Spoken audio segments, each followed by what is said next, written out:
नमस्कार, मैं हूं आंचल सिंह और आज हम बात करेंगे दो बड़ी खबरों पर। एक खबर है पालघर की और दूसरी तबलीगी जमात से जुड़ी हुई है। पालघर में हमने किस तरीके से आपको दिखाया था कि दो संत और एक ड्राइवर की हत्या कर दी गई थी, और आज महाराष्ट्र की इस घटना पर जो मॉब लिंचिंग की घटना हुई है, राजनीतिक पार्टियां, कुछ मीडिया वर्ग और बॉलीवुड कह रहा है कि इसको सांप्रदायिक रंग नहीं देना चाहिए। ये वही मीडिया वर्ग है, ये वही बॉलीवुड है, ये वही राजनीतिक पार्टियां हैं जो हर घटना को सांप्रदायिक रंग देती आई हैं। तो इनका जो दोहरा चरित्र है उसको हम बेनकाब करेंगे, और इसी विषय पर चर्चा के लिए हमारे साथ जुड़े हुए हैं डॉक्टर पवन त्यागी, जो संघ विचारक हैं। सर, आपका बहुत बहुत स्वागत है हमारे चैनल पर। सर, ये जो घटना पालघर में हुई और जिस तरीके से ये कहा जा रहा है, उद्धव ठाकरे ने भी कहा कि इसको सांप्रदायिक रंग देने की कोई जरूरत नहीं है, कुछ मीडिया वर्ग हैं जो कह रहे हैं कि ये सांप्रदायिक घटना नहीं है, इस पर आपका क्या कहना है? देखिए, मेरा कहना ये है कि बेशक वो सांप्रदायिक नहीं है, घटना ही अगर ले लें तो एक घटना ऐसी हृदय विदारक है कि हमारे देश में गेरवा वस्त्र पहने हुए जो दिख रहे हैं यूनिफॉर्म से, ड्रेस से ही, कि वो साधु हैं।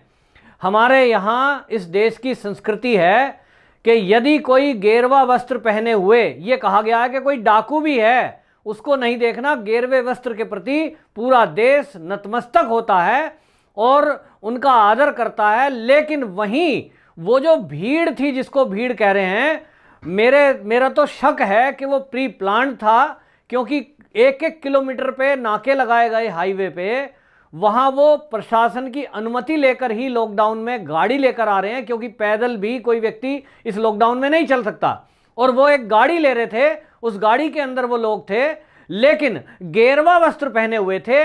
उनमें से किसी ने कोई काले पीले कपड़े नहीं पहने हुए थे, कोई पैंट कमीज में नहीं था। तो फिर वो चोर कैसे लग गए किसी को? आप ये समझिए कि जब हम वर्दी देखकर, एक खाकी वर्दी देखकर कह देते हैं कि ये पुलिस वाला है, हम कोई आर्मी की ड्रेस देखकर कहते हैं ये आर्मी वाला है, इसी तरह गेरवा पहना हुआ कोई भी व्यक्ति है तो उसको कहते हैं कि ये साधु हैं। और साधु को पहचानते हैं, भारत में कोई ऐसा नहीं है जो नहीं पहचानता। और आपको एक बात बता दूं कि यही वो मॉब लिंचिंग वाले लोग थे जिन्होंने ये पहला शब्द गढ़ा था, मॉब लिंचिंग। आपको ध्यान होगा, मोदी जी जब से सत्ता में आए उस समय क्या होता था कि कुछ हिंदूवादी लोग गौ रक्षा में सड़क पे खड़े हो गए। उन्होंने देखा कि कोई गाय को काटने के लिए ले जा रहा है, अगर उसने भूले से भी एक गमछा पहन रखा है जिसका कलर भगवा हो गया या पीला रंग हो गया, और वो चाहे आम आदमी है, उसने गाय की रक्षा के लिए ट्रक को रोक लिया और दो चार थप्पड़ मार दिए, उसी की वीडियो बनाकर 2-2, 3-3 दिन तक टीवी पर बहस चलती थी कि ये आरएसएस के गुंडे, ये बजरंग दल के गुंडे, ये विश्व हिंदू परिषद के गुंडे, देखिए सड़क पर क्या गुंडागर्दी कर रहे हैं। ऐसे शब्द ये एनडीटीवी जैसे लोगों ने इस्तेमाल किए हैं, हमने अपने कानों से सुने हैं। मैं एक बात इसी एनडीटीवी जैसे चैनल से पूछता हूं कि यदि एक गमछा गले में डालने से, गेरवा पहनने से वो आरएसएस का हो जाता है, वो विश्व हिंदू परिषद का तुम्हें दिखता है, जो कि वो आम आदमी था। गाय की सम्मान इस देश में, गाय का सम्मान, संत का सम्मान, गंगा का सम्मान पूरा हिंदू समाज करता है। उस रक्षा के लिए कोई किसी दल का होने की जरूरत नहीं है, वो भावनाओं से जुड़ा हुआ मुद्दा है। गाय को लोग मां मानते हैं और इसलिए गौ रक्षा में आम समाज आगे आता रहा है पहले से ही। हमारे यहाँ तो, मैं संघ से हूं, संघ के स्वयंसेवक के नाते आपको बताऊं, पुरानी घटना है कि डॉक्टर हेडगेवार जी के जीवन की घटना है। जब छोटे से थे, गाय की रक्षा के लिए उन्होंने आगे आए, उस बचपन की काल की घटना ऐसी बहुत सारी हैं। शिवाजी के जीवन की घटना है, महाराष्ट्र से जुड़े हुए शिवाजी उनके आदर्श रहे हैं, गाय की रक्षा के लिए आगे आए हैं, हिंदू की रक्षा के लिए आगे आए हैं। और ऐसे समय में वो जो एनडीटीवी वाले लोग हैं, वो जो उस तरह के मीडिया वाले लोग हैं जो एक एजेंडा चलाते हैं इस देश के विरुद्ध, और वो जो पूरा बॉलीवुड है जिसमें आमिर खान हो गए, जिसमें शाहरुख खान हो गए, जिसमें अख्तर हुसैन हो गए, ये ऐसे लोग जो यूं कहते थे, जावेद अख्तर हो गए, कि साहब इस देश में तो डर लगता है, मेरी बीवी मुझसे बात कर रही है, ये देश रहने लायक नहीं है। तो पूछा क्यों? तो एनडीटीवी पे दिखा रहे हैं कि वो क्यों, क्योंकि जो इस देश में मॉब लिंचिंग ज्यादा हो रही है।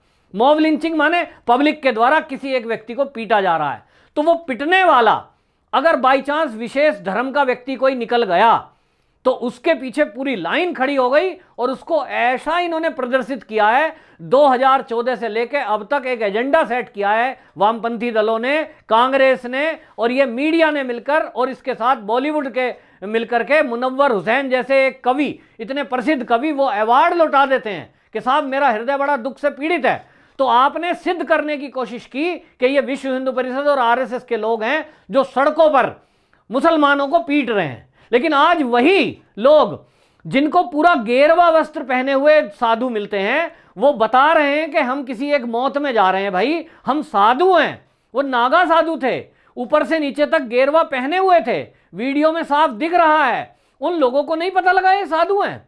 और यदि साधु हैं उनको फिर पीट रहे हैं, क्या पुलिस को नहीं पता लगा ये साधु हैं? पुलिस ने खुद और उसके बाद आप देखिए कि वो भीड़ उनको पीट रही है। इससे साफ सिद्ध होता है कितना आक्रोश उनके मन में था पीटने वालों के। अरे भाई, अगर चोरी का शक था तो पुलिस पहुंच गई थी, पुलिस इन्वेस्टिगेशन करती, पुलिस उनको सजा देती। कुछ मीडिया ने तो चलाना शुरू किया कि पब्लिक को शक हो गया जी, क्योंकि बच्चा चोरी की घटनाएं वहां हो रही थी, लोग सड़क पर पहरा दे रहे थे। भाई लोग सड़क पर पहरा दे रहे थे तो उनकी गाड़ी क्यों रुकवाई? 4 पहिया गाड़ी से वो तो वाहन से निकल रहे थे, पब्लिक ने गाड़ी रुकवाई, उनका सामान क्यों लूटा? इसका मतलब तो लूटने की नीयत थी। दूसरी बात, अगर कोई चोरों के खतरे से सड़क पर पहरे, मान लीजिए गांव में, मैं भी गांव से जुड़ा हूं, कई बार ऐसी घटनाएं हुई हैं, कभी कोई जानवर गांव में आ गया उसकी सूचना आती है, पहरे पे लोग लगते हैं। लेकिन कोई 200-300 लोग पहरा देता है क्या? पूरा गांव पहरे पे है, पूरी रात जग रहा है। किसकी वजह से? बच्चा चोर की वजह से। ये समझ से परे है। लॉकडाउन के समय में जब एक आदमी का दूसरे आदमी के पास होना गुनाह है कि भाई आप 1 मीटर की दूरी बना के रखिए, गांव गांव में इसके पालन कराने की जिम्मेदारी प्रशासन की है। ऐसे समय में 200 व्यक्ति इकट्ठे हो जाते हैं हाईवे के ऊपर और उनको कोई देखने वाला नहीं है। ये पहली साजिश है। ये उस साजिश में फिर गाड़ी रोकी जाती है। ये राहगीरों को, इसका मतलब लूटने वाले लोग थे, क्योंकि उन संतों को भी लूटने की नीयत से रोका गया। तीसरी साजिश यह है कि गेरवा वस्त्र था, उसके बावजूद भी शंका कैसे हुई? एक संत है, उन संतों की ड्रेस है, उसके बावजूद वो बता रहे हैं कि हम मौत में जा रहे हैं। भाई पुलिस को कॉल करते, पुलिस आ गई, इन्वेस्टिगेशन करती। इसका मतलब तो महाराष्ट्र में कोई कानून का किसी को भय नहीं है, ना कानून वहां किसी को चाहिए। वहां कुछ भी कर देंगे, वहां आप सड़क पे आ जाएंगे। बांद्रा में आप सड़क पे आ गए तो इसलिए वहां कानून भी फेलियर है। और ये बॉलीवुड वाले लोग जो मुंह बना बना करके टीवी पे आते थे और इस देश में मॉब लिंचिंग के नाम पर ये देश को दुनिया में बदनाम कर रहे थे, आज सारा बॉलीवुड मौन है। जो ये कहता था नहीं जी हम तो किसी धर्म की वजह से नहीं आए, हम तो इसलिए आए कि मॉब लिंचिंग हो रही है। तो आज वो महाराष्ट्र की घटना है जहां सारा बॉलीवुड बैठा है, वो सारे बॉलीवुड वाले लोग आज मौन क्यों हैं? ये 17 तारीख को घटना होती है, 17 तारीख 18 तारीख में कहीं कोई मीडिया में खबर नहीं थी, 1-2 चैनल को यदि छोड़ दें। और अब शर्मा शर्मी कुछ ट्वीट्स वगैरह शुरू हुए हैं। ये केवल ये ऐसे बेशर्म लोग हैं जिनको इस देश में हिंदू मुस्लिम खुद करते हैं वो, क्योंकि यहां कोई भी घटना हो, अगर कहीं एक कोई अखलाक की पिटाई हुई थी, अखलाक की मृत्यु हुई थी, तो मोदी जी ने उस पर भी कहा था कि मैं इस घटना से दुखी हूं।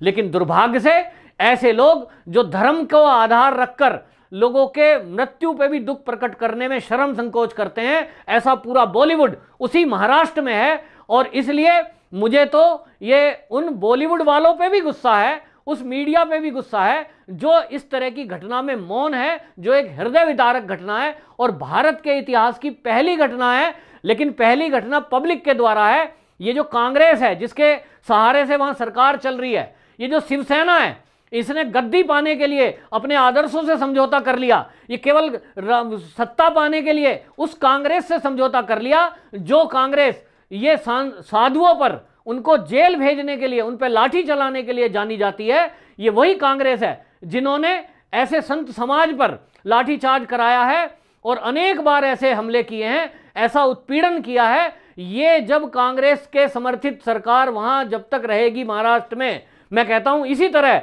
हिंदूवादी शक्तियों पर, ऐसे हमारे आदर्शों पर, ऐसे हमारे पूजनियों पर ये हमले होते रहेंगे और इसीलिए लोगों के हौसले बढ़े हुए थे। ये हमला इसी का द्योतक है। इन पे कार्रवाई सख्त से सख्त हो, लेकिन मैं आपको बताऊं वो जो क्षेत्र है पूरा, उस क्षेत्र का माहौल खराब है और इसलिए इसकी जांच दूसरे एंगल से भी होनी चाहिए कि कहीं ये साजिश तो नहीं है, किसी ने बताया हो फोन करके कि गेरवा वस्त्र धारण व्यक्ति एक गाड़ी में आ रहे हैं, उनको लूट लो, उनको रोक लो और मार दो, क्योंकि वो वस्त्र पहने हुए थे। इसलिए मुझे तो डाउट है, इसकी पूरी उस एंगल से भी जांच हो कि क्या गेरवे वस्त्र के प्रति उस प्रदेश में, उस एरिया में कोई आक्रोश तो नहीं पनप रहा था, कोई साजिश तो नहीं हो रही है। तो ये भी जांच का विषय है। सर वहीं अगर बात करें तो आपने बोला कि 2014 के बाद से ही जो मामले सामने आए थे, घटनाएं, उसको सांप्रदायिक रंग दिया जाता है। अगर बात करें अरुंधति रॉय का, उन्होंने जर्मनी के एक चैनल को इंटरव्यू दिया, उन्होंने कहा कि सरकार मुसलमानों का नरसंहार करना चाहती है। लेकिन यहाँ पर ये जो घटना हुई ये कोई नहीं देख रहा, ना तो इंटरनेशनल मीडिया इस पर किसी का इंटरव्यू कर रहा है। जो ऐसे मीडिया चैनल है बाहर के भी, उनको भी शर्म आनी चाहिए कि भारत की जो एक माइनॉरिटी है उसको किस तरीके से वो भड़काते हैं भारत में। और बहुत सारे ऐसे दंगे होते हैं जहां पर माइनॉरिटी के द्वारा ही किए जाते हैं, लेकिन कोई सवाल वहां पर नहीं करता। और जब ऐसे मामले सामने आते हैं यहां पर भी सब चुप्पी साधे हुए हैं।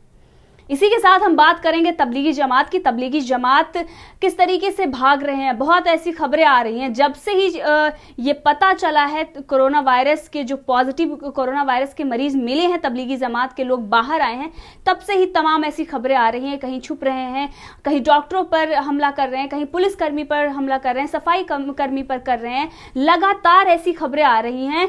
और अब इतना कुछ होने के बावजूद भी 5 से 6 हज़ार से ज्यादा तबलीगी जमात में शामिल लोगों को छिपे होने की खबरें हैं, और वो अभी तक छिपे हुए हैं, जब कोरोना वायरस के मरीजों की संख्या 14,000 से ज्यादा हो गई है। इस समय में भी सरकार कदम उठा रही है, लेकिन वो बिल्कुल भी कोऑपरेट करने के मूड में नहीं है और किस तरीके से कोरोना वायरस फैलाने की मंशा रखे हुए हैं। इन पर आप क्या कहेंगे? देखिए, इस विषय में तो मैं एक बात कहूँगा कि इसमें सरकार की ढील है। ये जब से कोरोना फैला, हमारे देश में आदिकाल का एक कानून बना हुआ है। वो कानून जो है संक्रमण के काल में 2 साल की सज़ा देता है, जिसमें ये भी कहा गया है कि अगर कोई 200-500 रुपये जमानत कराने की राशि जमा कर देगा तो वो भी दंड के रूप में होकर और उसकी जमानत हो जाएगी। दिल्ली के अंदर एक घटना होती है कि एक व्यक्ति ने डॉक्टर के ऊपर थूका, एक व्यक्ति ने, जमाती ने ही शौच कर दिया गैलरी में, और जब उसकी कंप्लेंट हुई कोर्ट में जाते ही उनकी जमानत हो गई। इस केस से क्या हुआ? इस केस से सिद्ध हो गया कि जमातियों का और ऐसे हुड़दंगियों का और जो कोरोना फैलाना चाहते हैं इस देश में, उनका कोर्ट में कुछ नहीं होगा। और इसलिए उनके हौसले बढ़ रहे हैं।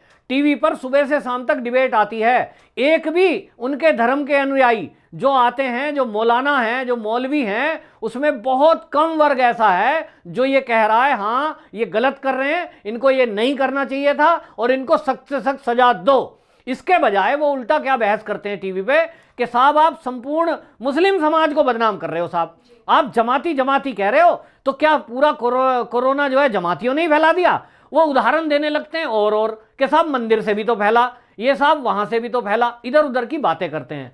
असली बात यह है कि कोई एक सुर में ये बोलने को तैयार नहीं है कि भाई ये जो जमाती हैं, ये प्रोग्राम प्री प्लान था, ये प्रोग्राम उन्होंने पूरी योजनाबद्ध तरीके से किया था। आपको बता दूं कि जिस दिन ये जमात का प्रोग्राम हुआ है मार्च महीने में, 14 दिन का समय इस सर्किल को लगता है कोरोना को शरीर में फैलने से। उसके बाद नवरात्रे आने थे इस देश में, और नवरात्रे में हर मंदिर में भारी भीड़ होती है, और इनकी प्लानिंग ये थी कि ये कोरोना के रोगी तबलीगी जमात वाले उन लाइनों में खड़े हो जाते, वहां मंदिरों में जाते, और ये लाखों की संख्या में संक्रमण को इस देश में फैलाने की साजिश थी। लेकिन मोदी सरकार ने समय रहते ये इंटेलिजेंस इनपुट आई उनके पास कि इस तरह से संक्रमण फैलाने के लिए तबलीगी जमात कुछ कर सकता है। वहां लोग इकट्ठे हो रहे हैं, 9,000 की संख्या वहां आती है। उसके बाद तुरंत हरकत में सरकार आई, उसके बाद इनको क्वारंटाइन करने की प्रक्रिया चली, लेकिन इनके दिमाग में हुआ कि हमारी चाल कैसे फेल हो गई, मोदी ने तो पासा पलट दिया।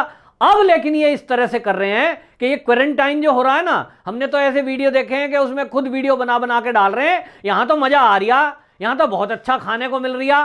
भैया खाने को भी अच्छा मिल रहा, पहनने को अच्छा मिल रहा, रहने को अच्छा मिल रहा, फिर क्यों भाग रही है? ये भाग केवल इसलिए रहे हैं क्योंकि इनका एकमात्र लक्ष्य इस भारत में कुछ लोगों का तय है जिनका कनेक्शन तबलीगी से है, सारे नहीं, जिनका कनेक्शन तबलीगी से है। इस जमात की कोशिश पूरी है कि भारत की बर्बादी तक, क्योंकि देखिए जेएनयू में नारे लगते हैं भारत जंग रहेगी, जारी जंग रहेगी, भारत की बर्बादी तक जंग रहेगी। ये भारत की बर्बादी तक जंग लड़ने वाले लोग हैं जो कोरोना को लेकर आए हैं और इनका भागने का एकमात्र मकसद भारत में फिर से कोरोना जो कंट्रोल हो रहा है उसको फैलाने का है। इसके लिए राज्य सरकार कहीं ना कहीं जिम्मेदार है, क्योंकि उत्तर प्रदेश से मैं आता हूं, उत्तर प्रदेश में एक भी जमाती जरा भाग के दिखा दे, सिंगल घटनाएं नहीं है वहां। क्यों? क्योंकि पुलिस का सख्त पहरा है, उनका डंडा सख्त है, वहां सजाएं सख्त हैं। थूक के दिखाए जरा कोई, एनएसए में बंद कर दिया जाता है, 6 महीने जमानत भी नहीं होगी। जब कानून सख्त होगा, कानून के पालन करने और कराने वाले सख्त होंगे, तो इन कोई जमाती हो, कोई कोरोना फैलाने वाला हो, उसकी हिम्मत नहीं बनेगी। लेकिन अन्य राज्य शायद इस सख्ती से पालन करने में कानून के अक्षम हैं, वो सक्षम नहीं है, या तो करा नहीं पा रहे हैं, और इसलिए डॉक्टरों पे हमले की घटना, स्वास्थ्य कर्मियों पे हमले की घटना, थूकने की घटना या भागने की घटनाएं हो रही हैं। ये समझना पड़ेगा कि क्वारंटाइन जो हो रहे हैं ना, वो आपकी और हमारी टैक्स के पैसे से वो खा रहे हैं 3 समय खाना जो वहां खा रहे हैं। वो जो लाइट में बैठे हैं, वो जो वहां एसी चल रहे हैं, वो सारी जो उनका ट्रीटमेंट हो रहा है फ्री में, वहां पूरा परिवार उनका हमारे आपके टैक्स से पैसे से हो रहा है। वो इसलिए हम टैक्स का पैसा दे रहे हैं सरकार को कि वो हमारे देश को कोरोना से जल्दी मुक्त करें।